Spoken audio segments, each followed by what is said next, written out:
لا احنا واخدين على كده في السجن ياما. بس يا ولا بقى، سجن ايه يا واد؟ اوعى تجيب السيره دي تاني. ليه يا خالتي؟ انسى الحكايه دي خالص. انساها ازاي بس؟ زي الناس كلها كانك ما كنتش في السجن. اعمل زي ولاد الزوات يالا، تقول انك كنت في رحله لاسبانيا. بس يا واد اسكت، عايزاك تبقى كويس يا خليل.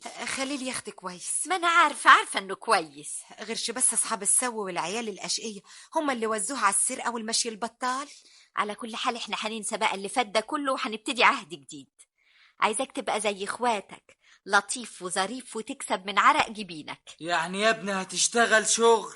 وهشتغل ايه ان شاء الله؟ هتشتغل هنا في المزرعه، الشغل كتير قوي والمزرعه محتاجالك. انا ماليش في الكلام ده. يعني ايه مالكش في الكلام ده؟ ايه الكلام المعوج ده؟ امال ليك في ايه ان شاء الله؟ قرشين حلوين يا خالتي وافتح لي ورشه انتكه. ورشه ايه يا اخويا؟ اي ورشه. اي ورشه يعني ايه؟ ده انت لا نفعت في مدارس ولا اتعلمت اي صنعه. الفلوس تعلم. والفلوس دي هتجيبها منين ان شاء الله؟ البركه فيكي بقى يا خالته. البركه فيا انا؟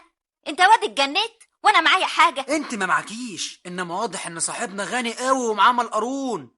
صاحبنا مين ده يا واد؟ جوزك، مش انت هو واحد؟ جوزي انا؟ اخرس يا واد، اوعى تتكلم عليه بالطريقه دي. حاجه يا خالتي. اسمع، لو عايز فلوس تشتغل وتحوش وبعمل الورشه من اللي انت عايزها دي من فلوسك.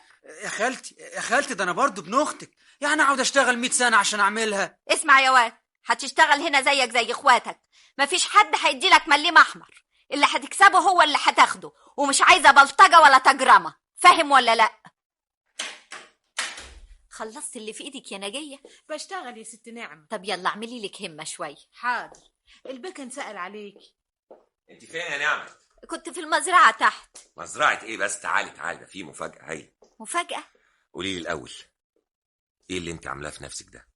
عامله ايه يا سي محمود؟ ايه اللي انت لابساه ده؟ قميص وجيبه، فيها ايه؟ فيها ايه يعني ايه؟